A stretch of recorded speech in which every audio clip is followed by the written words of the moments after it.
नमस्कार, आप देख रहे हैं स्वदेश न्यूज का खास प्रोग्राम स्वदेश एजेंडा और मैं हूं आपके साथ अभिजीत तिवारी।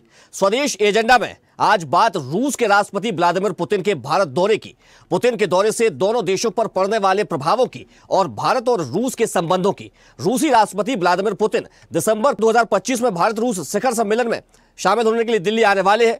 यूक्रेन युद्ध के बाद यह उनकी पहली भारत यात्रा है। पीएम मोदी और पुतिन के बीच व्यापार, मजदूरों, ऊर्जा बैंक, रक्षा, स्पेस, परमाणु ऊर्जा और विमानन क्षेत्रों में रिश्तों को आगे बढ़ाने पर बातचीत होगी। भारत रूस से S-500 वायु रक्षा प्रणाली खरीद सकता है। पुतिन ऐसे समय पर भारत आ रहे हैं जब 50% अमेरिकी टैरिफ की वजह से वॉशिंगटन और दिल्ली के बीच तनाव बढ़ा हुआ है।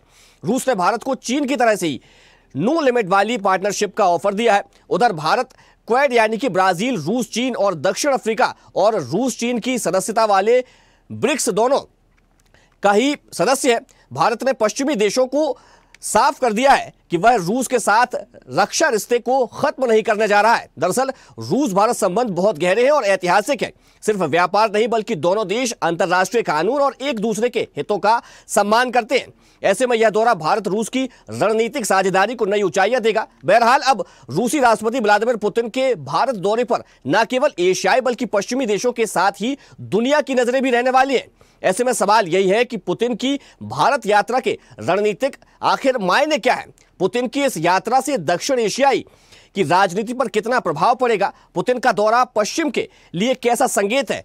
और पुतिन मोदी शिखर वार्ता से दोनों देशों के रिश्तों को क्या नई दिशा मिलेगी? इन्हीं सवालों के जवाब खोजने की कोशिश करेंगे, लेकिन पहले देख लेते हैं ये रिपोर्ट।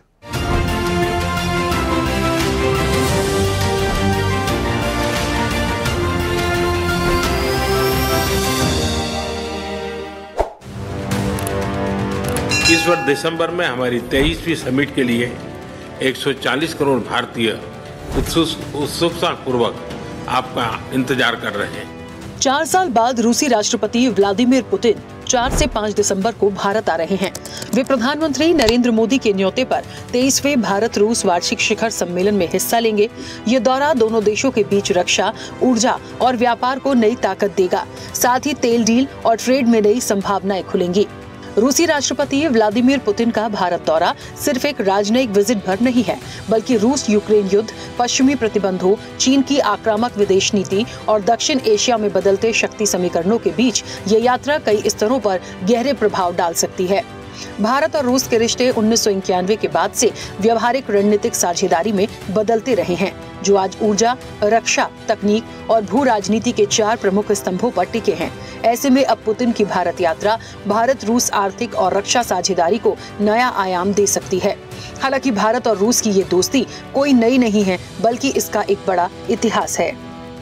भारत सोवियत संबंधों की जड़ें 1950 से 1980 के दशक में पड़ी, लेकिन 1991 में सोवियत संघ के टूटने के बाद स्थिति बदल गई। नए रूस ने प्रारंभिक वर्षों में पश्चिम की ओर झुकाव दिखाया, लेकिन भारत के साथ सामरिक विश्वास कायम रहा। 1998 के परमाणु परीक्षण के बाद जब पश्चिम ने प्रतिबंध लगाए, रूस पहला देश था जिसने भारत को कूटनीतिक और सैन्य समर्थन दिया। 2000 में दोनों देशों के बीच स्ट्रैटेजिक पार्टनरशिप पर हस्ताक्षर हुए। रक्षा, स्पेस और ऊर्जा क्षेत्र में रिश्ते तेजी से मजबूत हुए।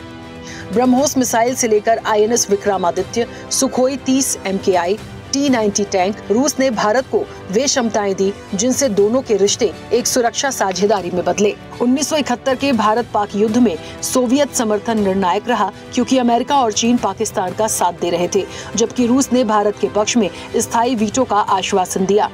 सोवियत नौसेना ने हिंद महासागर में अमेरिकी बेड़े को रोकने की भूमिका निभाई, जिससे भारत की रणनीतिक खिड़की खुली और बांग्लादेश का अस्तित्व सुनिश्चित हुआ। उस दौरे से ही भारत रूस संबंधों में विश्वास वैचारिकी से ज्यादा महत्वपूर्ण तत्व बन गया। 1962 के भारत चीन युद्ध के दौरान सोवियत नेतृत्व की स्थिति जटिल थी, लेकिन 2 दशक बाद तस्वीर बदल गई। रूस ने भारत को हथियार, फाइटर जेट और टैंक सप्लाई किए। वहीं क्षमताएं जिन्होंने 1967 के नाथुला संघर्ष में भारत को चीन पर बढ़त दी।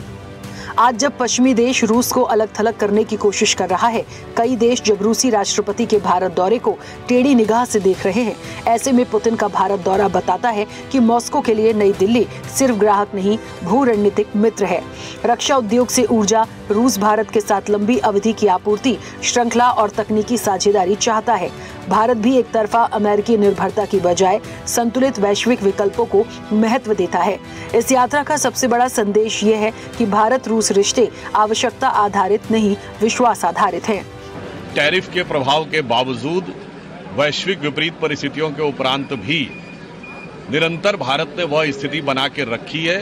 ये प्रधानमंत्री श्री नरेंद्र मोदी जी के नेतृत्व में दूरगामी और दक्षतापूर्ण आर्थिक नीतियों का प्रमाण है। देखिए, वो आने वाले समय में एक सकारात्मक संकेत है और कूटनीतिक रूप से वैश्विक परिदृश्य पर मोदी जी के नेतृत्व में भारत जिस ढंग से मान्यता प्राप्त करता जा रहा है, ये उस दिशा में एक सकारात्मक संकेत है। निश्चित तौर से आने जाने से रिश्तेदारी भी वही चलती है जिसमें आना जाना रहता है, तो उनका स्वागत करते हैं और अभिनंदन करते हैं। हमारे रूस के साथ वर्षों से बहुत ही गहरे संबंध है। हर संकट के समय रूस ने हमारा साथ दिया। दुनिया भर में उथल पुथल का एक माहौल बना है, उसमें जो आपके नोडल पॉइंट्स हैं, जो आपके पुराने दोस्त हैं, जिनको अच्छी तरह आप जानते पहचानते हैं और जो जिनमें पूरा भरोसा आपको है, उनसे फिर से गुफ्तगू करें, मिलें, बैठें और एक राय अम्मा बनाएं। इसके लिए एक बहुत अच्छा ये मौका है और उन्होंने यहाँ आने का फैसला लिया। मैं समझता हूँ कि ये बहुत अच्छी बात है। No, it's a very important visit. Obviously, it's an extremely important relationship. We cannot mortgage our autonomy to any other country's interests. We have to have independent relationships with all these countries. And Russia is an old relationship. It's a serious relationship. It's a strong relationship, and one where obviously we have very many fundamental interests at stake. So I think we will have to see this relationship, how it moves after this visit, but it's a very important visit for our country. अब Putin के भारत दौरे को कई मायनों में खास माना जा रहा है, जिसमें रक्षा, ऊर्जा, अंतरिक्ष, तकनीक, व्यापार और भू रणनीतिक जैसे कई क्षेत्रों में महत्वपूर्ण निर्णय और साझेदारियों की घोषणा होने की उम्मीद है। भारत और रूस के बीच जिन मुद्दों पर होगी चर्चा, डालते हैं उन पर एक नजर। नए S-400 एयर डिफेंस रेजिमेंट पर वार्ता संभावित, Su-57 फाइटर जेट प्रस्ताव।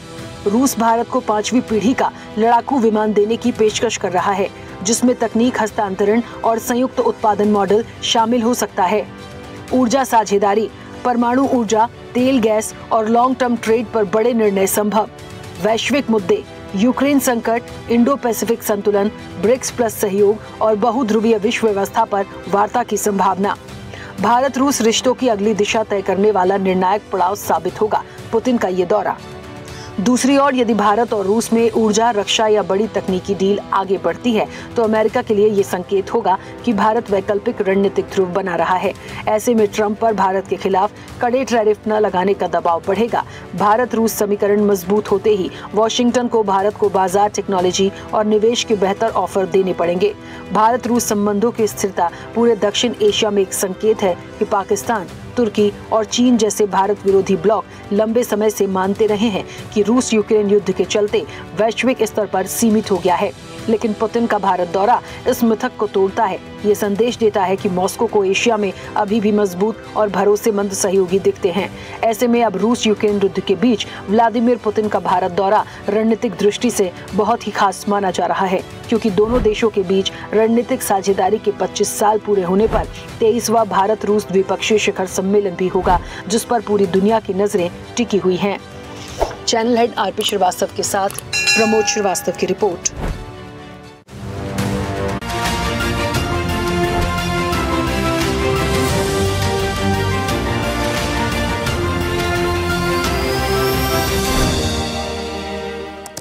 बने चाहे दुश्मन, जमाना हमारा, सलामत रहे दोस्ताना हमारा। रूस भारत का पुराना मित्र है और मजबूत मित्र है और अच्छा दोस्त है। और अब रूस के राष्ट्रपति व्लादिमीर पुतिन दिल्ली दौरे पर आ रहे हैं, भारत के दौरे पर रहेंगे। पूरी दुनिया की नजरें इस दौरे पर टिकी हुई है। आज इसी विषय पर करेंगे चर्चा, लेकिन सबसे पहले परिचय करवा देते अपने मेहमानों से। हमारे साथ भाजपा प्रवक्ता केसी जैन जी जुड़ गए, आपका बहुत स्वागत है। साथ ही हमारे साथ डॉक्टर पवन डोंगरे, प्रवक्ता कांग्रेस, जुड़ गए, आपका भी बहुत स्वागत है। साथ ही अनुपम तिवारी जी, विदेश मामलों के जानकार हैं, आपका भी बहुत स्वागत है। और हमारे साथ लेफ्टिनेंट कर्नल अमरदीप त्यागी जी जुड़ गए, रक्षा विशेषज्ञ, आपका भी बहुत स्वागत है। साथ ही राजनीतिक विश्लेषक सुमन भटनागर हमारे साथ जुड़ गए, आपका भी बहुत स्वागत है। मैं चर्चा की शुरुआत अनुपम जी से करूंगा। अनुपम जी, एक बहुत पुराना और बहुत मजबूत हमारा मित्र रूस, जब जब भारत को जरूरत पड़ी है रूस ने हमेशा साथ निभाया और मजबूती के साथ खड़ा रहा है। अब राष्ट्रपति व्लादिमीर पुतिन भारत के दौरे पर आ रहे हैं, कैसे देखा जाए इस दौरे को? अभिजीत जी, मैं आपकी बात से पूरी तरह सहमत हूं कि रूस भारत का बहुत ही पुराना और सबसे संजीदा दोस्त रहा है और रूस के साथ जो हमारा सामंजस्य है वो एक अलग ही लेवल पर चलता रहा है। भले ही थोड़े बहुत कभी कभी उतार चढ़ाव देखने को मिले हैं, लेकिन मूलतः भारत और रूस एक बड़े साझेदार के रूप में हमेशा से रहे। लेकिन आज की जो वर्ल्ड जियो पॉलिटिक्स है उसको समझने की आवश्यकता है। आज रूस एक दो राह पर खड़ा है। रूस एक युद्ध लड़ रहा है पिछले 4-5 सालों से और उस युद्ध को वो खत्म नहीं कर पा रहा, बहुत कोशिश करने के बावजूद। और इस युद्ध की वजह से पश्चिम के तमाम देश उसके ऊपर लगातार प्रतिबंध थोप रहे हैं, लगातार उसको विश्व की जो एक व्यवस्था है उससे बाहर करने की कोशिश कर रहे हैं, जिसमें पश्चिम के देश भी, खासतौर पर अमेरिका भी पूरी तरह सफल नहीं हो पा रहे हैं। लेकिन हाँ, रूस को उस युद्ध में उलझा करके रूस को कमजोर करने की जबरदस्त कोशिश चल रही है। अब रूस यहाँ पर एक दोराहे पर है। वो उस युद्ध को सामने रख करके अपने पुराने मित्रों को भी टटोल रहा है और कुछ नए संबंध भी बनाने की कोशिश कर रहा है। तभी इसी प्रक्रिया को आप देखें कि पिछले कुछ दिनों में रूस ने चीन के साथ बहुत ज्यादा दोस्ती निभाई है। रूस ने चीन का एक माइनर पार्टनर बनना भी शुरू कर दिया है तमाम वैश्विक मंचों पर। अब चीन की बात कही जाती है और रूस उसके समर्थन में रहता है। ये एक बदलाव है वर्ल्ड जियो पॉलिटिक्स में। और उसी तरह से रूस भारत के साथ जो पुरानी संबंध है उनको जीवित रखना चाहता है। हाँ, कुछ ऐसी चीजें जरूर हो रही हैं दोनों तरफ से जिससे कि रूस असहज है और वो चीजें ऐसी वो हैं जो कि अमेरिका द्वारा थोपी जा रही हैं। खासतौर पर टैरिफ की बात अगर भारत के परिप्रेक्ष्य में करें तो अमेरिका ने एक दबाव बनाया है कि भारत रूस से कच्चा तेल लेना, ऑयल रिफाइनरी के जो भी सामान लेना है वो कम करे और भारत ने काफी हद तक उसमें कमी दिखाई भी है। तो रूस इस चीज से भारत के प्रति असहज जरूर है और यही वजह है कि उस असहजता को नए नए सौदों के साथ वो जोड़ना चाहता है। कल जब प्रेसिडेंट पुतिन भारत आएंगे तो कम से कम 2 डील्स को वो जरूर पुश करने की कोशिश करेंगे, जिसमें भारत ने इच्छा भी जताई है, लेकिन अभी तक भारत ने अपने पत्ते नहीं खोले हैं। और वो डील्स होंगी Su-57 फाइटर जेट की और S-400 या फिर S-500 एयर डिफेंस सिस्टम्स की। रूस कोशिश करेगा कि इनको एक प्रलोभन के तहत भारत को देने की कोशिश करे और भारत के साथ कुछ आर्थिक लाभ कमाने के लिए जाए। क्योंकि जब मैं दो राहे की बात करता हूं तो रूस को इस समय अपना फायदा भी देखना है। वो सिर्फ और सिर्फ जब हम वैश्विक जियो पॉलिटिक्स की बात करते हैं, कूटनीति की बात करते हैं, तो सब देश अपना फायदा देखते हैं, रूस भी उससे अलग नहीं है।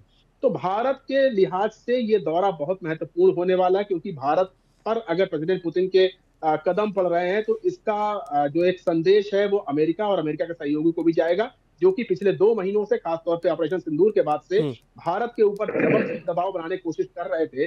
तो भारत ये भी दिखाना चाहेगा कि प्रेसिडेंट पुतिन जैसा एक साथी उनके पास है, लेकिन भारत ये भी कोशिश करेगा कि प्रेसिडेंट पुतिन के साथ जो भी समझौते हों वो काफी सोच समझ के किए जाएं, क्योंकि हमको ये नहीं भूलना चाहिए कि प्रेसिडेंट पुतिन इस समय पूरी तरह से चाइना के पाले में भी है, जो कि हमारा दुश्मन है। तो एक बहुध्रुवीय व्यवस्था की जो हम भारत बात करता है तो उसके पीछे, उसके मूल में यही चीज है कि ये जो तमाम पोल्स जो जनरेट हो रहे हैं, भारत कोशिश करेगा कि इन सब को साधे। अमेरिका को भी हम नहीं छोड़ सकते, चीन को भी हम नहीं छोड़ सकते और रूस तो हमारा अभिन्न मित्र है ही। तो भारत बैलेंसिंग करने की कोशिश करेगा, लेकिन इसका संदेश जबरदस्त जाने वाला है। और जो ऐसा आप रिपोर्ट में दिखा रहे तो हो सकता है कि इसका एक संदेश ये भी जाए अमेरिका के तहत, क्योंकि भारत नहीं झुक रहा है तो चलिए जी हम अपना आर्थिक नुकसान क्यों करें, भारत के ऊपर टैरिफ कम कर देते हैं। तो ये भी एक आउटकम निकल सकता है, लेकिन अब ये देखना ही होगा कि ऊंट किस तरह बैठता है। लेकिन हाँ, एक बहुत ही दिलचस्प मोड़ है वर्ल्ड जियो पॉलिटिक्स में, और ये जो दौरा है वो कई सारे सवालों को आगे और खड़ा करेगा, तो कई सवालों के जवाब भी देगा। बिल्कुल, देखिए ये दौरा भारत और रूस के लिए तो अहम है ही, साथ ही दुनिया की नजरें भी इस दौरे पर जो है वो टिकी हुई हैं। मैं लेफ्टिनेंट कर्नल अमरदीप त्यागी जी का रुख करना चाहूंगा। अमरदीप त्यागी जी, देखिए अगर हम रूस के जो हथियार है उनकी बात करें तो भारत रूस के 37% जो है हथियार उनका उपयोग करता है, वहां से खरीदता है।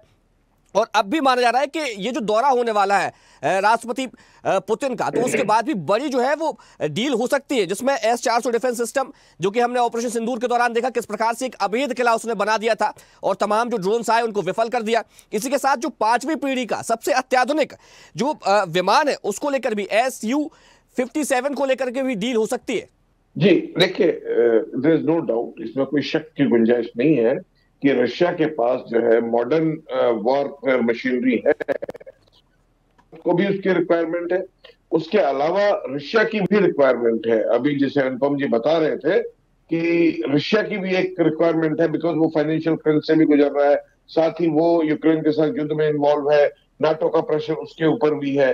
तो ये दोनों चीजें संभव है। लेकिन आप ये देखिए कि भारत जो है बहुत लंबे समय से गुट निरपेक्ष रहा है। कभी भी भारत किसी भी खेमे में नहीं रहा है, चाहे वो अमेरिका का खेमा हो, चाहे वो रशिया का खेमा रहा हो।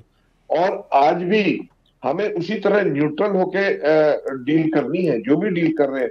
और हमारी देखो कुछ खामियां रही, कुछ गलतियां रही, मैं नहीं उनको मतलब इतना ज्यादा डिटेल में नहीं जाऊंगा, लेकिन आप ये देखिए, एक समय था कि हमारे देश के प्रधानमंत्री अमेरिका के राष्ट्रपति के चुनाव प्रचार में जाते थे, उनसे गलभैया करते थे, माय फ्रेंड डोनाल्ड ट्रंप करते थे, ऑल ऑफ अ सडन सारा वो ब्रेकअप हो जाता है ना। तो उसके पीछे क्या कारण रहे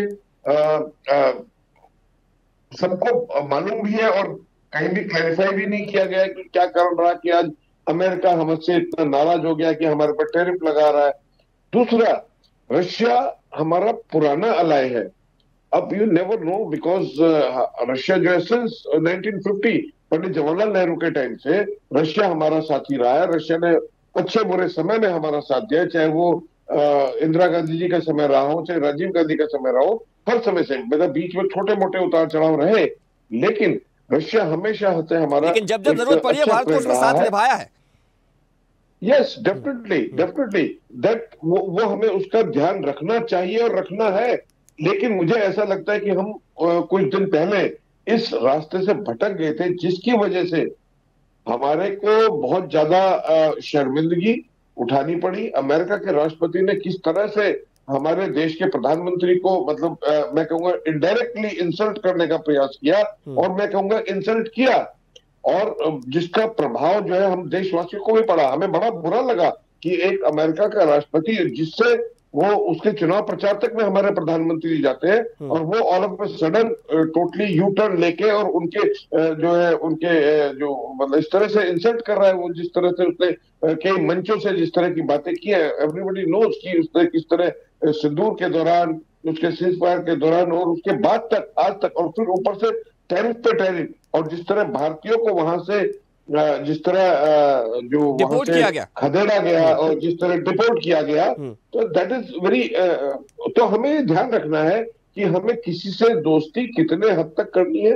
उसको हमें ध्यान में रखते हुए, और जो हमारा जो वास्तविक चरित्र है दैट इज नॉन अलाइनमेंट और निरपेक्षता को भी ध्यान में रखते हुए हमें करना है। यस, रशिया इज आवर अलाय। देखिए, व्यापारिक संबंध तो हर देश के साथ हमारे हैं, और व्यापारिक संबंधों में हम काम भी करते हैं, लेकिन व्यापारिक संबंधों से परे जाकर के हमने अमेरिका के साथ दोस्ती की थी, जिसमें फिर उसने छल किया हमारे साथ। जी नहीं, पुतिन जी के आने से, मिस्टर व्लादिमीर पुतिन के आने से भारत को बहुत फायदा मिलने वाला है, देयर इज नो डाउट। देखिए, उनके पास एडवांस वॉरफेयर टेक्नोलॉजी है, और वो यदि हमें मिलती है तो हमारे डिफेंस और हमारे उसको सुदृढ़ करने में वो हेल्प करेगी। एंड इसलिए, और दूसरे अलावा वो हमारे मेहमान है, भारत में आ रहे हैं, तो हम उनका जो है इस्तकबाल करते हैं, खैर मकदम करते हैं, और उससे जो भी हमें फायदा होगा, और हमसे उनको फायदा हो तो कोई बुरी बात नहीं है। हमें भी उनको वो फायदा देना चाहिए जो उनकी रिक्वायरमेंट है, क्योंकि जिस तरह हम बुरे समय में वो हमारा साथ देता रहा है, आज यदि रशिया जो है यूक्रेन के साथ युद्ध में संलिप्त है और नाटो का प्रेशर रशिया पे है, तो हमें भी एक स्टेप आगे बढ़ के उसकी जो भी हेल्प आउट करना है या जो सौदे करने हैं उसमें आगे बढ़ के करना चाहिए। ठीक है, केसी जैन जी, देखिए, चीन की जो दोस्ती है वो रूस के साथ कितनी प्रगाढ़ होती चली जा रही है, अब किसी से छिपी नहीं है। लगातार जो है वो दोनों देशों की जो है मित्रता वो बढ़ती जा रही है, जबकि लेकिन रूस हमारा पुराना मित्र रहा है, कितने अच्छे संबंध हमारे रूस से हैं, ये भी किसी से छिपे नहीं है। लेकिन जब चीन से रूस की दोस्ती बढ़ती है, क्योंकि चीन हमारा जो है वो दुश्मन देश है, कभी चीन से भारत की बनी नहीं है, इसको कैसे फिर बैलेंस किया जाएगा कि हमारा जो सबसे खास दोस्त है वो हमारे एक ऐसे दुश्मन के पास पहुंच रहा है जिससे हमारी कभी बनी नहीं है, इसको कैसे बैलेंस किया जाएगा? देखिए, अभी तमाम सारी बातें अनुपम जी ने रखी, और ये बात बिल्कुल जग जाहिर है कि रूस के साथ भारत के कैसे संबंध है। यही चाइना के साथ में जब 1962 में युद्ध की स्थिति आई थी, तब भी रूस ने हमारी मदद की थी। बिल्कुल। तो ऐसे में, और खास करके जब ये बांग्लादेश अलग हुआ, तो बांग्लादेश को अलग करने में भी पाकिस्तान से अलग करने की, इसमें बहुत बड़ा सहयोग हमको उस समय रूस से मिला था, क्योंकि जिस तरीके से उन्होंने अपनी कि हम भारत के साथ में हैं, उससे एक खासा दबाव पाकिस्तान के ऊपर पड़ा था। तो वहां से कि अब तक रूस हमारे साथ रहा है, लेकिन केवल रूस हमारे साथ नहीं रहा है, हमने भी रूस का बहुत साथ दिया है। अब देखिए जो अभी बात आई, अभी रक्षा विशेषज्ञ अमरदीप जी जो बातें कह रहे थे कि भाई हमने अमेरिका का पूरा साथ दिया, और उसके बाद में भी अमेरिका ने कुछ चीजें अंतरराष्ट्रीय स्तर पे ऐसे कही कि उसका कहीं ना कहीं गलत मैसेज गया, कि जैसे जब ऑपरेशन सिंदूर चल रहा था तो कहा भाई हमने उसमें हस्तक्षेप किया। तो हम भी आगे बढ़ करके 2 कदम आगे बढ़ करके रूस का हमेशा सहयोग करते आए, और इसका बहुत बड़ा रीजन है कि अगर अमेरिका से इस तरीके से थोड़ा सा दूरी बन रही है, उसका बहुत बड़ा कारण है। देख, तो पहली बात तो अमेरिका ने पहल की कि लगातार जिस तरीके से टैरिफ पे टैरिफ लाते रहे, और भारत देश की मजबूरी थी कि वो भी दिखाए कि हमारे पास और लोग भी है, हम कहीं एक देश पे डिपेंडेंट नहीं है। केसी जैन जी, मैं अपना सवाल मैं सवाल फिर से दोहरा देता हूं। मेरा सवाल ये था कि जो रूस की जो नजदीकियां है वो चीन के साथ भी बढ़ रही है और बड़े स्तर पर बढ़ रही है। दोनों देश एक दूसरे से कह रहे हैं कि हम जो हमारी मित्रता है वो सीमाओं के परे जा रही है, इसको कैसे मैनेज किया जाएगा? हम उसी पे आ रहे हैं, वही बात हम कह रहे हैं, उसी पे हम आ रहे हैं कि देखिए हमारे नजदीकी संबंध अमेरिका से जैसे बहुत करीबी हो गए, लेकिन उसके बाद भी क्या हुआ कि भाई वो टैरिफ ला रहे हैं, तो हमारे पास दूसरा देश है, हमने एक संकेत दिया कि भाई हमारे पास दूसरा। वही स्थिति यहाँ पर है कि पहली बात तो ये कि रूस के संबंध जो व्यापारिक संबंध है, देखिए जहां तक कि चाइना का है, चाइना तमाम सारी चीजों का निर्यात ज्यादा करता है, उसके पास आयात के लिए वो चीजों की जरूरत नहीं है रूस से। तो जाहिर सी बात है कि हमारे साथ संबंध बना करके रूस ज्यादा मजबूत होगा, क्योंकि निर्यात की दृष्टि से रूस जो चीजें हमको निर्यात कर सकता है वो चीज चाइना के पास ऑलरेडी है, या चाइना कहीं और से भी उसको मैनेज कर रहा है। तो जो चीजें रूस हमको बेच रहा है, जो चीजें हम रूस से ले रहे हैं, तो व्यापारिक दृष्टि से भी अगर कोई मजबूत देश है तो भारत देश ज्यादा करीबी है। और उपभोक्ताओं की दृष्टि से भी देखिए कि यहाँ पे 140 करोड़ की आबादी, और तेल को लेकर के खुले रूप में हम रूस के साथ में रहे, जबकि एक बार अमेरिका ने विरोध किया, और रूस के पास अच्छा भंडारण है तेल का, सस्ता और अच्छा तेल अगर हमको मिल रहा है तो रूस को भी दूसरा लाभ ये मिल रहा है कि तमाम सारे जगहों पे अमेरिका ने एक तरीके से डायरेक्टली रोक लगा रखी कि आप रूस से माल मत खरीदिए। तो चाइना की तरफ ना जा करके जाहिर सी बात है कि अगर रूस हमारे साथ रहेगा, हम भले ही रूस से चाहे आप देखिए कि जो डिफेंस सिस्टम है, अभी S-400 के द्वारा हमने तमाम सारे जो ऑपरेशन सिंदूर हुआ, ठीक है ना, ये बिल्कुल आप जो बात कह रहे हैं बिल्कुल सही कह रहे हैं, लेकिन रुख थोड़ा सा चीन की ओर भी करिए ना। जी मैं कह रहा हूँ रुख थोड़ा सा चीन की ओर भी करिए ना, क्योंकि हमारा जो पारंपरिक देश है, जो हमारा पुराना मित्र है, वो अब चीन के साथ भी जो है उसके संबंध मजबूत होते जा रहे हैं, उसको कैसे बैलेंस किया जाएगा? मैं बार बार आपसे ये पूछ रहा हूँ। देखिए अंतरराष्ट्रीय स्तर पे कूटनीतिक चीजों को इस्तेमाल करते हुए, और यहाँ पे खुल करके तमाम सारी चीजें नहीं होती हैं, और कूटनीति से काम दिया जाता है। भारत देश ने हमेशा कूटनीति से काम दिया है। और आप देखिए कि जब रूस का और यूक्रेन का युद्ध अभी भी चल रहा है, ऐसी स्थिति में अपने आप को बिल्कुल निगलेक्ट रखते हुए भारत ने जो भी टिप्पणी की, अपने आप को बिल्कुल निगलेक्ट रखते हुए कहीं पे कोई ऐसा हस्तक्षेप नहीं किया कि वहां पे कोई तल्खी स्थिति पैदा हो। वही स्थिति हम अमेरिका के साथ, वही स्थिति हम चाइना के साथ, वही स्थिति हम कहीं ना कहीं रूस के साथ अपना रहे, लेकिन उससे बढ़ करके रूस के हमारे संबंध है। जैसा कि अभी अमरदीप जी ने कहा कि भाई देश में आ रहे हैं हमारे, और हमारे मेहमान है, पहली बात उनका स्वागत है, तमाम सारी चीजें अलग से हैं, लेकिन बिल्कुल जैसा कि अनुपम जी ने कहा कि तमाम सारे रक्षा सौदे, तमाम सारे परमाणु सौदे, तमाम सारे और जो चीजें होंगी, उससे भारत देश को मजबूती मिलेगी। ठीक है, सुमन भटनागर जी, देखिए बात तमाम सारी की जा रही है, रूस और भारत के संबंधों को लेकर सभी चर्चा कर रहे हैं, कैसे संबंध भारत और रूस के रहे हैं, लेकिन जो सबसे बड़ी बात जो है, क्योंकि रूस हमारा जो जब मित्र हम कहते हैं तो रूस सबसे पहले उभर करके नजर आता है, और रूस से हमारी मित्रता किस प्रकार की रही है, ये किसी से छिपी नहीं है। लेकिन रूस जब हथियारों की बात आती है, व्यापार की बात आती है, तो हर एक देश जो है वो दूसरे देशों से व्यापार करता है। रूस तुर्की से अपने हथियार बेचता है, और तुर्की फिर वही हथियार पाकिस्तान को देता है। ये तमाम तरह की जो है वो कहीं ना कहीं बैलेंसिंग के चक्कर में अनबैलेंसिंग भी हो जाती है, और चीन के साथ भी संबंध रूस के जो प्रगाढ़ हो रहे हैं, कैसे देखा जाए इसको? फिर पुराना और परखा हुआ दोस्त है, नेहरू के जमाने से हमारी दोस्ती रही है रूस के साथ, और मुझे याद नहीं आता कभी कुछ ऐसा उसने किया हो जिससे भारत को बड़ा अजीब सा लगे, या नुकसान हो रहा हो, या शर्मिंदगी होनी पड़े। ऐसा मेरे ख्याल शायद कभी रूस ने ऐसा कभी नहीं किया। जबकि अमेरिका का बहुत गुणगान किया है हमारी सरकार ने भी, देश ने भी। लेकिन उसके बदले में अगर आप देखें अमेरिका का रवैया जो है वो हिंदुस्तान से बहुत अच्छा नहीं रहा। छोटी सी बात लोग टैरिफ लगा दिया, 50%, 80% कर दूंगा, 100% कर दूंगा। अब इस तरह की बातें दिखाना, डराना, ये ब्लैकमेलिंग करना, कम से कम रूस इस तरह का दोस्त तो है नहीं मेरा ख्याल। ये ठीक है, आपने अभी एक साथी हमारे कह रहे थे कि देखो जो बड़े देश हैं, अमेरिका हो या रूस, उनका मकसद हथियार बेचना होता है। भाई चाहिए अगर रूस भी नजदीक आ रहा है तो उसका मकसद ये है कि भाई कल हमारी हथियारों की खरीद होगी, हमें फायदा होगा। भारत भी ये चाहता है कि हमारा रूस से संबंध बने। और जो चाइना वाली बात आप कर रहे थे, डेफिनेटली उसमें दिक्कत आनी है। देखो चाइना कभी भारत का दोस्त नहीं हो सकता, जितना मर्जी हो जाए वो भारत का नुकसान करेगा। 1962 को हम लोग भूले नहीं है अभी, और आगे भी उसका रवैया आपने देखा होगा, अच्छा नहीं रहा रवैया। तो ये संतुलन बनाना पड़ेगा रूस को और भारत को भी कि रूस से दोस्ती करनी है तो चाइना से किस तरह से आपने दोस्ती कायम रखनी है। और रूस को भी इस बारे में सोचना होगा कि ऐसा ना हो ये त्रिकोण जब बनेगा, इस त्रिकोण में कहीं ना कहीं कोई ऐसा मसला खड़ा हो जाए जिससे बाद में दिक्कत हो जाए हमें। लेकिन एक बात जरूर मैं कहता हूं कि रूस का हमें स्वागत करना चाहिए उसके आने का। कम से कम इसका एक फायदा ये होगा कि अमेरिका के ऊपर दबाव बनेगा। वो उसको ये लग रहा है कि पता नहीं शायद हिंदुस्तान को कितनी मेरी जरूरत है, मैं टैरिफ बढ़ा दूंगा, मैं उनको ये कह दूं मैंने लड़ाई बंद करवाई है, मैंने दुनिया भर का जो कह दूं मान लेंगे। कम से कम उसको ये तो लगेगा कि भारत के पास विकल्प आ गया है। और जब विकल्प आ जाता है किसी के पास तो फिर दूसरे की परवाह करना कम कर देता है। और अब वो स्थिति मेरे ख्याल धीरे धीरे होती जा रही है। ये भारत की कूटनीति का अच्छा एक उदाहरण है। मुझे लग रहा है हमारे प्रधानमंत्री जो मोदी जी हैं उन्होंने एक अच्छी एक शुरुआत की है ये, और इसका हमें स्वागत करना चाहिए। ठीक है, डॉक्टर पवन डोंगरे जी बहुत देर से मुस्कुरा रहे हैं और कुछ कहना चाह रहे हैं। डॉक्टर पवन, देखिए पुतिन जी भारत में आने के बाद में किन देशों के साथ में मिलते, क्या करते, ये सारी बातें अलग है। हमारा सीधा टारगेट ये होना चाहिए कि इंडिया के और सोवियत यूनियन के कैसे रिलेशंस फिर से तगड़े हो सकते हैं और फ्लरिश हो सकते हैं।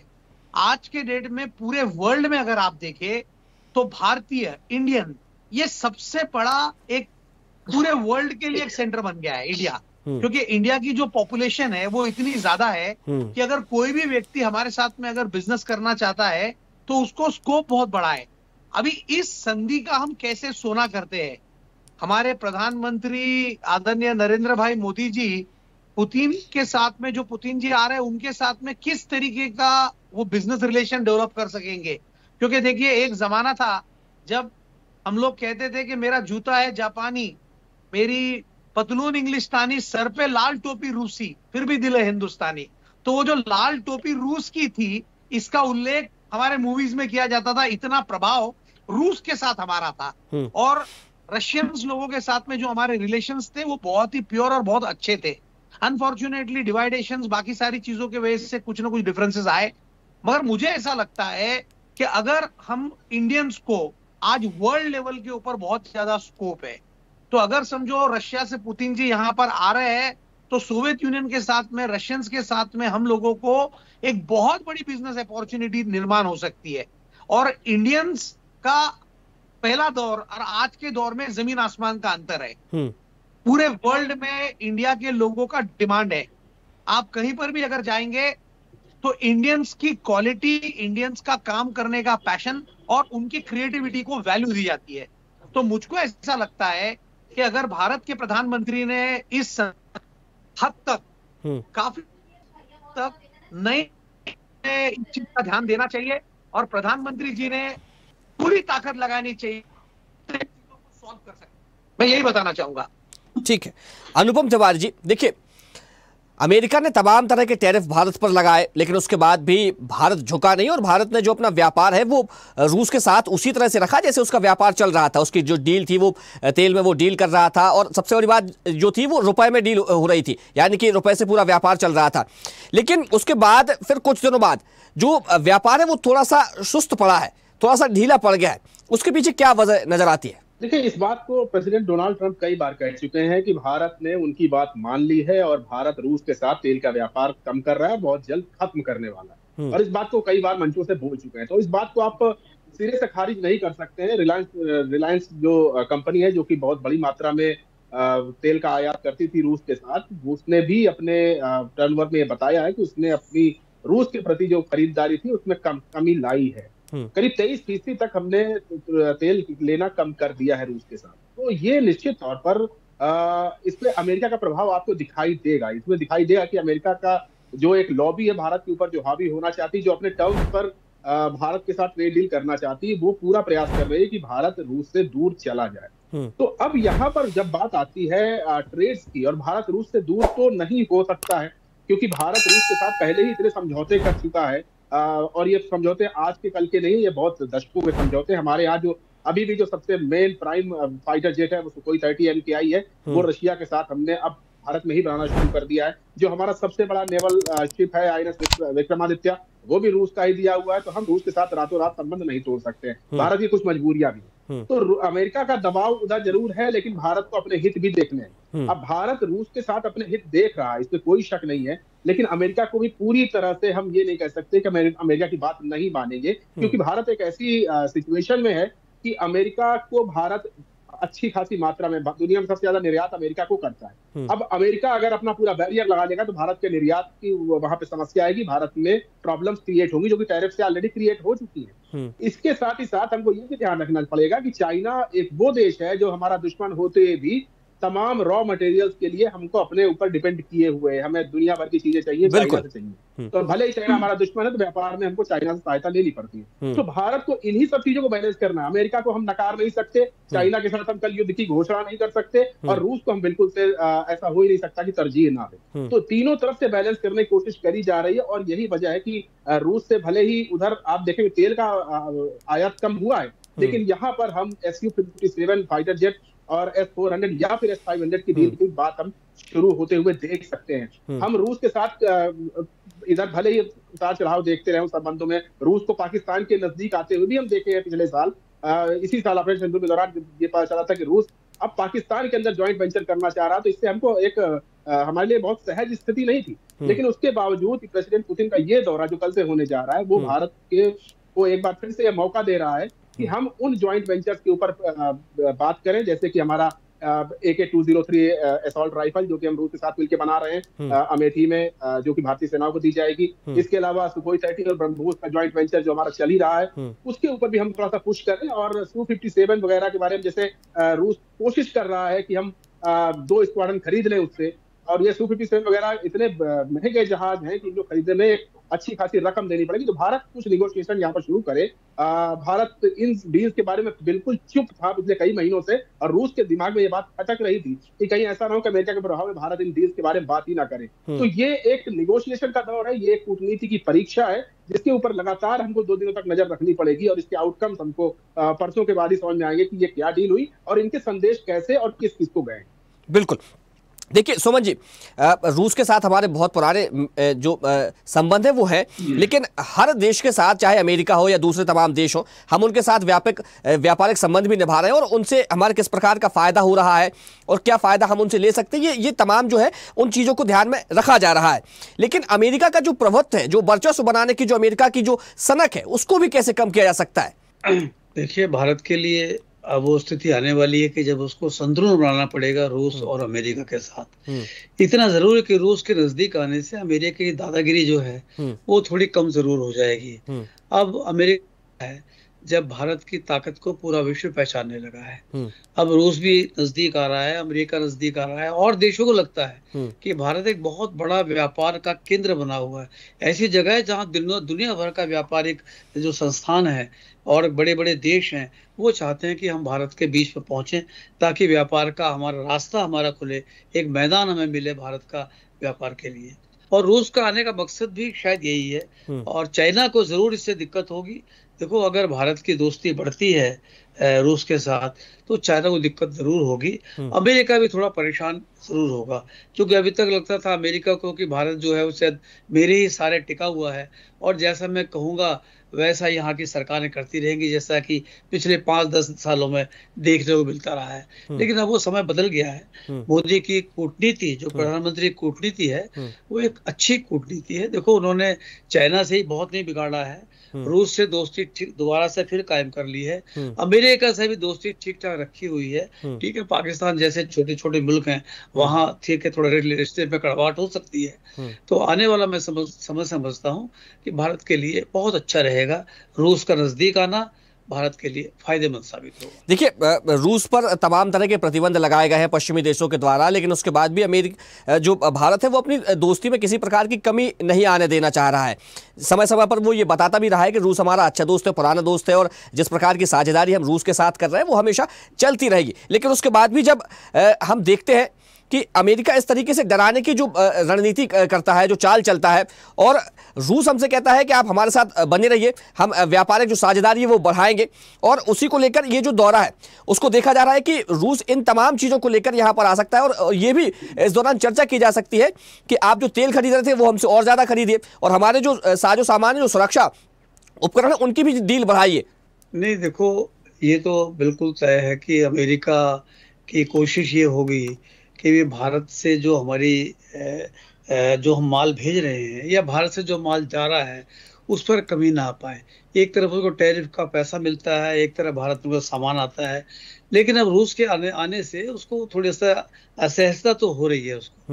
उसको लग रहा है कि अब वो पुरानी वाली बात नहीं रही भारत के लिए। भारत ने एक बाजार खड़ा कर लिया है, नया दोस्त खड़ा कर लिया है, जहां अगर मैं थोड़ा ढीला ही पड़ूंगा तो उसका कोई बहुत भारत को फर्क पड़ने वाला नहीं है।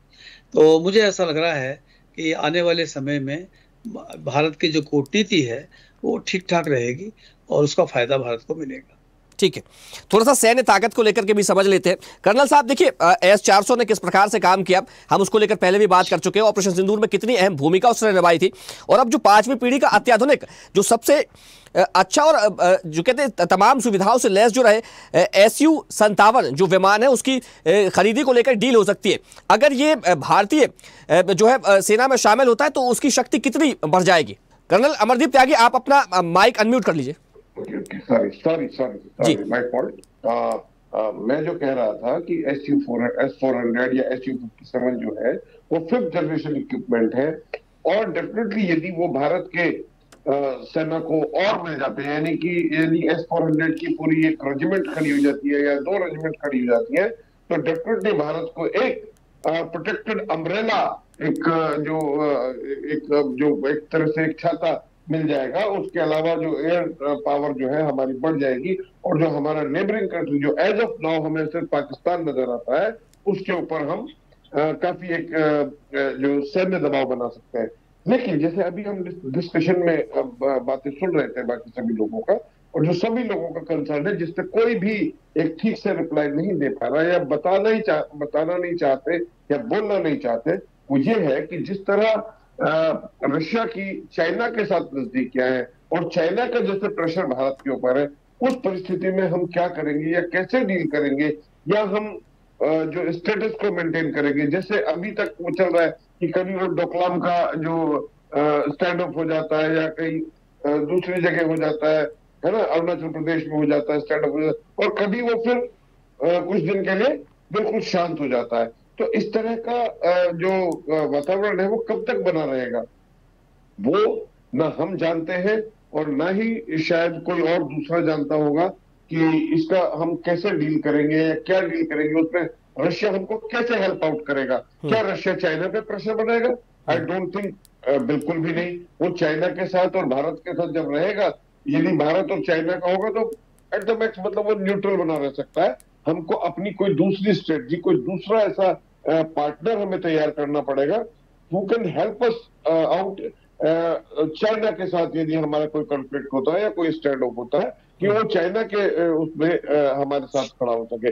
इसलिए जब मैंने बहुत शुरू में कहा था कि ठीक है हमें एक बैलेंस बनाना है, और जिसके लिए हमने बहुत पहले नॉन अलाइन मूवमेंट में जो एक बड़ा देशों का जो डेवलपिंग नेशन थे या जो जिनको थर्ड वर्ल्ड कहा था, थर्ड वर्ल्ड कंट्री जिनको कहा जाता है, उनके साथ बनके एक ग्रुप जो बनाया था उसको ज्यादा स्ट्रांग बनाना है बनिस्बत की इन 2 बड़े मेजर प्लेयर्स के तराजू में या उसके पलड़े में डोलते रहने से, कि कभी माय फ्रेंड डोनाल्ड ट्रंप और कभी माय फ्रेंड पुतिन और कभी my friend Jinping. My point is कि देखिए मुझे नहीं पता क्या डील होगी, क्या फाइनल होगी, क्या नहीं होगी, या अभी तक के जितने भी सैन्य अध्यक्षों के जो भारत में विजिट हुए हैं, चाहे वो डोनाल्ड ट्रंप का रहा हो या शी जिनपिंग का रहा हो या किसी और दूसरे का रहा हो, हमारे यहाँ मेन प्रोजेक्शन जो रहा है वो मेन जो रहा है भारत की जनता का परसेप्शन मैनेजमेंट का है, ना कि उनके साथ डील का है। वो दिखाया जाता है कि yes my friend Donald Trump जैसे मेरा क्लासमेट हो, माय फ्रेंड पुतिन बिल्कुल ऐसे जैसे हम दोनों डिग्री कॉलेज में साथ पढ़े हो, शी जिनपिंग के साथ झूला झूला जाता है कि बचपन के कंचे खेलने वाले फ्रेंड हो। तो बेसिकली पॉइंट ये है कि instead of focusing on to the true things we are focusing on winning elections, perception management of the population of the country. तो उससे हम छोड़ के यदि सही दिशा में चलेंगे तो शायद हम एक ठीक डील कर पाएंगे पुतिन के साथ या किसी भी दूसरे देश के साथ। आज भारत बहुत अच्छी स्थिति में नहीं है, हमें दिख रहा है, वो शायद मीडिया हमें दिखाता है कि ऐसे वैसे, लेकिन जिस तरह का ऑपरेशन सिंदूर के दौरान हमने ऑब्जर्व किया, बहुत सारा क्या, हमारे साथ कोई भी एक देश प्रॉपरली नहीं खड़ा था, जबकि पाकिस्तान के साथ कई सारे देश खड़े थे। तो this is matter of concern कि ऐसा क्या हो गया कि जहां भारत के साथ बहुत सारे देश खड़े हो जाते थे, आज देश खड़े नहीं हो रहे हैं। ये खाली उधर पक्ष और विपक्ष की बात नहीं है, ये एक सोचने का विषय है, इस पर ध्यान देने का विषय है। और हालांकि we are not a big person, इतने बड़े लोग नहीं है कि इस तरह की बातें, लेकिन फिर भी शायद हम कहीं दूर बैठे हुए हैं, ये कुछ हमें नजर आता है and we want to convey our feelings कि this is what we are feeling, कि जब वो दूसरे देश के राष्ट्र अध्यक्ष आते, उनका हमारी जनता को क्या शो ऑफ करने का कोई मतलब नहीं है कि वो मोदी जी के कितने क्लोज फ्रेंड है या कितने उनके साथ झूला झूल सकते हैं या उनके साथ पकौड़ी और टिक्की या गोलगप्पे खा सकते हैं। क्या मतलब what is this nonsense we are being shown by the media, और या whatever it is, you better understand. तो माय पॉइंट इज कि यस, हमें यदि S400 मिल जाता है या AQ-57 मिल जाता है, yes we are going to be powerful. तो हमें रशिया से दोस्ती यस बढ़ानी है, लेकिन उस हद तक कि जब तक अमेरिका हमारा प्रॉपर दुश्मन ना हो जाए या चाइना के साथ हमारा ऐसा रिलेशन ना हो कि हमें रशिया इधर तो दोस्ती बना ले, उधर न्यूट्रल खड़ा हो जाए, या हमारे साथ दूसरों के साथ संबंध खत्म हो जाए। तो इस तरह हम उसको एक मैनेज करके हमें आगे बढ़ना है। And that's what I want to convey. ठीक है। कर्नल साहब, एक छोटी सी बात और आपसे जानना चाहूंगा। देखिए, ये जो तमाम सारी डीलों को लेकर बात की जा रही है, अगर ये डील हो जाती है और रसिया के साथ, तो फिर अमेरिका का किस प्रकार का रुख भारत के प्रति होगा? नहीं, we are not bothered. America क्या है, फिर हो जाएगी, हो जाने दो। मतलब आर वी कंसर्न अमेरिका का रुख हो जाए, क्या हो गया, रुक के करके मतलब कितना क्या बिगाड़ सकता है हमारा? वो पाकिस्तान को गोद में बैठा ही चुका है, वो पाकिस्तान को और कुछ करेगा, करने दो। We are ready for that. मतलब we should be ready for such, जो इस तरह की कंसिक्वेंसेस के लिए तैयार रहना चाहिए। यस, अमेरिका कौन सा अभी हमारा सगा बना बैठा है क्या? अमेरिका ने तो हमारी जो खोल सकता था वो खोल रखी है, जो हमारा बिगाड़ सकता है, जो उसके बस की है वो कर रहा है पूरा ना। तो let's not bother about America. भाई ट्रंप ने जो हमारे प्रधानमंत्री के लिए वो कह सकता था, जो जिस तरह का वो कर सकता था, वो कर रहा है। In spite of my friend Donald Trump या उसकी अब की बार ट्रंप सरकार सब करने के बावजूद भी वो कर रहा है। तो अब क्या चिंता करनी है? अब तो खत्म हो गया बात कि तू अपनी घर रहे, हम अपनी जरूरत करेंगे। एंड हम उसके दबाव में थोड़ी है, we are a sovereign country. ठीक है। केसी जैन जी, क्या मदद थोड़ी करेंगे। ठीक है, केसी जैन जी क्या कहेंगे? नहीं, देखिए, अंतरराष्ट्रीय स्तर पे जो बड़ी शक्तियां हैं उनसे हम टकराव की स्थिति में नहीं आ सकते, और उसका कोई मतलब भी नहीं टकराव लेने का। माननीय प्रधानमंत्री मोदी जी ने जिस तरीके से कूटनीतिक नीति अपनाते हुए अंतरराष्ट्रीय स्तर पे भारत देश को एक शक्तिशाली राष्ट्र के रूप में पेश किया है, और दूसरी बात ये कि देखिए, यहाँ पे कोई भी आता है तो अगर सिर्फ सौदेबाजी की बात है, जैसा कि अभी अमरदीप जी कह रहे थे कि साथ में झूला झूल रहे हैं, दोस्ती दिखा रहे हैं, देखिए इससे भी प्रभाव पड़ता है। और फिर गर्म जोशी से अगर कोई हमारे पास आ रहा है तो हमको गर्म जोशी से उसका स्वागत करें। आपको सुन लीजिए, एक मिनट सुन लीजिए, मैंने सुना आपको, मैं कोई आपको गलत नहीं प्रूव कर रहा हूँ। सिर्फ ये है कि देखिए, अगर गर्म जोशी के साथ कोई किसी भी राष्ट्र का प्रमुख हमारे यहाँ आ रहा है, अब वहां पे राष्ट्रपति प्रमुख है, हमारे यहाँ प्रधानमंत्री प्रमुख है, शक्ति उसमें केंद्रित है, वहां पे राष्ट्रपति में केंद्रित है। अगर वो किसी भी शक्तिशाली राष्ट्र का राष्ट्र प्रमुख यहाँ पर आ रहा है तो गर्मजोशी से क्या उसका स्वागत नहीं करना चाहिए क्या? और दूसरी बात यह है कि अगर सिर्फ सौदेबाजी की बात है तो उनका एक सेक्रेटरी भी कर सकता है, एक वहां का सेक्रेटरी भी कर सकता है, कोई दूसरा भी कर सकता है सौदेबाजी की बात आकर के। तो अगर कोई राष्ट्र का प्रमुख आ रहा है और हमारे राष्ट्र का प्रमुख मिल करके बातचीत कर रहे हैं तो बाकी राष्ट्रों पे, जैसा कि अभी अनुपम जी ने जो बात कही कि देखिए इन सारी चीजों का बहुत अच्छा प्रभाव पड़ता है। अगर रशिया के व्लादिमीर पुतिन के साथ हमारे अच्छे संबंधों का मैसेज अंतरराष्ट्रीय स्तर पर जाएगा, खास करके अमेरिका के पास जाएगा, तो ट्रंप जिस तरीके से दबाव बनाने की कोशिश करते हैं भारत देश के ऊपर, वो सारी चीजें कहीं ना कहीं निगलेक्ट होंगी और उनको दिखाई देगा कि हमसे अच्छा अगर कोई वहां पर बिजनेस करने वाला भी है उस दृष्टि से देखे। और एक बात है कि भाई अगर कहीं पे कुछ बिजनेस कम हो रहा है तो दूसरे क्षेत्र में बढ़ रहा है। आप देखिए डिफेंस क्षेत्र में जो चीजें हैं, अभी तक क्या था, भारत देश सिर्फ और सिर्फ आयात करता था। आज तमाम सारे यानी छोटे देशों को भारत देश तमाम सारे पार्ट्स, तमाम सारे डिफेंस सिस्टम के हथियार से जुड़ी हुई चीजों को निर्यात भी कर रहा है। तो अभी जो चीज सुमन जी ने जो बात कही कि केवल और केवल जो शक्तिशाली राष्ट्र है उन पे निर्भर ना रह करके और जो राष्ट्र है उनसे मिलकर के हम अपने आप को शक्तिशाली ज्यादा दिखा सकते हैं, जो हमारे ऊपर डिपेंडेंट है, जिन पे हम निर्यात करते हैं जिन देशों को, तो हम दोनों तरफ काम कर रहे हैं। माननीय प्रधानमंत्री जी राष्ट्र हित में और पूरे भारत देश की 140 करोड़ जनता का नेतृत्व करते हुए जिस कूटनीतिक चाल का, जिस कूटनीतिक जीत का परिचय दे रहे हैं, हमें लगता है भारत देश और ज्यादा मजबूती के साथ उभर करके सामने आने वाला। ठीक है, पवन जी कुछ कहना चाह रहे हैं। पवन जी देखिए, मैं सहमत हूं अमरदीप जी के बात से कि उन्होंने जो कहा कि हमको उनको झूले में झुलाकर या उनको बहुत हमारे मित्र बोलकर संबोधित कर इससे कुछ हासिल नहीं होगा। और जो केसी जैन जी बोल रहे हैं वो भारतीय जनता पार्टी के प्रवक्ता है, मुझे तो आश्चर्य इस बात का हो रहा है, वो कह रहे हैं कि हमको स्ट्रॉन्ग कंट्रीज से टक्कर नहीं लेनी चाहिए या उनको हमने आंग पे नहीं लेना चाहिए।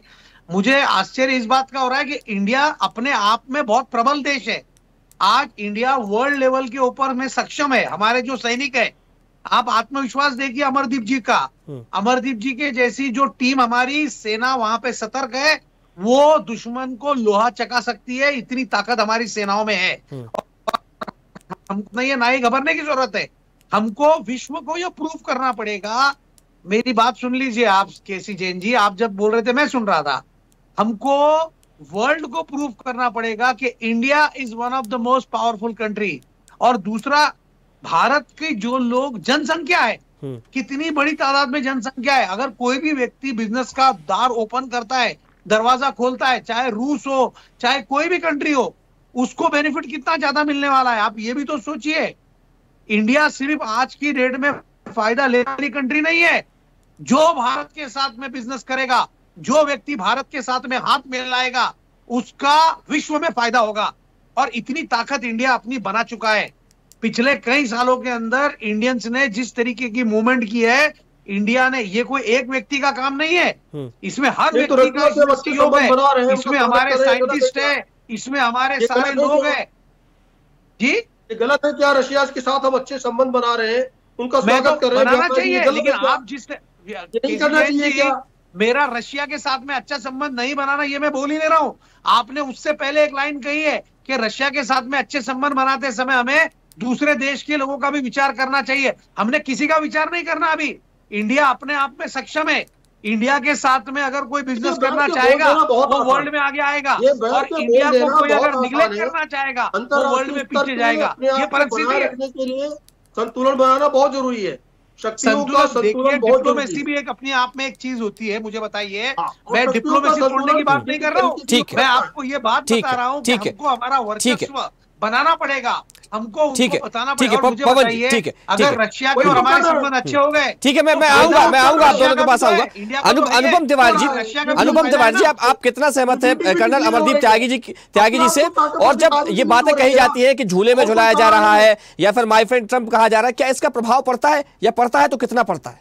आप माइक अपना अनम्यूट कर लीजिए। देखिए अभिजीत जी, डिप्लोमेसी में कई सारी चीजें जो सिंबल्स होते हैं, जो दिखावा होता है, उसका भी कुछ ना कुछ प्रभाव जरूर पड़ता है। इससे मैं ये जरूर मैं कहूंगा कि झूले झुलाना तो असर डालते हैं, एक परसेप्शन सेट करने में ही सही, एक बातचीत का माहौल बनाने में ही सही, कुछ ना कुछ पहली सीढ़ी चढ़ने में ये काम करते हैं। लेकिन उसके बावजूद हमको ये जरूर देखना चाहिए, मैं इस बात में पवन जी से और त्यागी जी दोनों सहमत हूँ, कि एक जो हिंदुस्तान को अपनी जो एक आइडेंटिटी है, अपनी जो एक स्वतंत्र विदेश नीति है, उसके ऊपर लगातार पालन करना चाहिए। और जो बैलेंसिंग एक्ट है, कूटनीति में आपको हमेशा बैलेंसिंग करनी पड़ेगी। आप ये नहीं कह सकते हम एक के दुश्मन है, एक के दोस्त हैं। सिर्फ पाकिस्तान के बारे में ऐसा कह सकते हैं कि वो हमारा घोषित दुश्मन है। उसके अलावा आप किसी भी देश को ये नहीं कह सकते, चाइना भी हो, भले वो हमारा दुश्मन है, हमेशा हमारे उनके साथ संबंध तल्ख रहे हैं, लेकिन फिर भी हमें उसकी जरूरत है और उसको हमारी जरूरत है, तो कुछ ना कुछ व्यापार चलता रहेगा। आप बिल्कुल से काट नहीं सकते। यही हाल अमेरिका का, यही हाल रशिया का है। तो आपको ध्यान रखना पड़ेगा कि कूटनीति मतलब त्यागी साहब, मैं खत्म कर रहा हूँ। तो ये बैलेंसिंग एक्ट आपको हमेशा कूटनीति में करना पड़ेगा। और ये परीक्षा की घड़ी है कि इस समय वो पूरी दुनिया की नजरों में है ये चीज। ठीक उसी तरह जैसे हमारे प्रधानमंत्री कुछ दिनों पहले चाइना गए हुए थे और वहां पर जिस तरह की थिएट्रिक्स हुई थी, जिस तरह से बातचीत करने का ढंग, और एक चीज को गौर किया गया था बिल्कुल। और एक वो एससीओ की मीटिंग में जो फोटो वायरल हुआ था पुतिन के साथ कार में बैठे हुए प्रधानमंत्री नरेंद्र मोदी का, उसमें भी खूब चर्चा बटोरी थी। जल्दी से कर्नल त्यागी अपनी बात पूरी कीजिएगा, समय हो गया, जल्दी से। बिल्कुल नहीं, सिर्फ मैं ये कहना चाह रहा था कि अभी जो अनुपम जी बोल रहे थे कि ये झूला झूलने से फर्क पड़ता है, तो झूला तो हमने शी जिनपिंग को झुलाया था, तो what we got out of that. My friend Trump का तो हमने प्रचार भी किया था, तो उसका हमें क्या मिला? टैरिफ मिला, डिपोर्टेशन मिली हमारे जो वहां पे हमारी जनता रह रही थी। तो माय पॉइंट इज कि we should focus something else instead of making this perception that जो वो झूला था ना और जो वो गोलगप्पे थे, वो भारत की जनता के लिए थे, जिनपिंग के लिए और उसके लिए नहीं थे।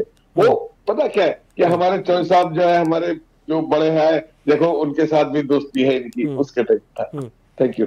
ठीक है। समय हो गया, इस चर्चा को यही विराम देना पड़ेगा। हमारे साथ जुड़ने के लिए आप सभी मेहमानों का बहुत शुक्रिया। तो रूस के राष्ट्रपति व्लादिमीर पुतिन भारत के दौरे पर आ रहे हैं। पूरी दुनिया की नजर इस दौरे पर टिकी हुई है, क्योंकि जिस प्रकार से अमेरिका ने टैरिफ लगाए, रूस से दूरी बनाने को कहा गया भारत से, लेकिन उसके बाद भी भारत तटस्थ रहा और रूस से उसने अपना व्यापार जो है वो स्थायी रखा। और उसके बाद एक बार फिर से अब व्लादिमीर पुतिन करीब 4 साल बाद जो है वो भारत के दौरे पर आ रहे हैं। तमाम सारी डीलों को लेकर बात की जा रही है, तमाम सारे समझौतों को लेकर बात की जा रही है। चर्चा में फिलहाल इतना ही। देखते रहिए स्वदेश न्यूज, सबसे पहले देश। देखते रहिए स्वदेश न्यूज। अगर आप इस वीडियो को सोशल मीडिया हैंडल फेसबुक या इंस्टाग्राम पर देख रहे हैं तो हमें फॉलो करें। अगर यूट्यूब पर देख रहे हैं तो सब्सक्राइब करें और बेल आइकन दबाना ना भूलें।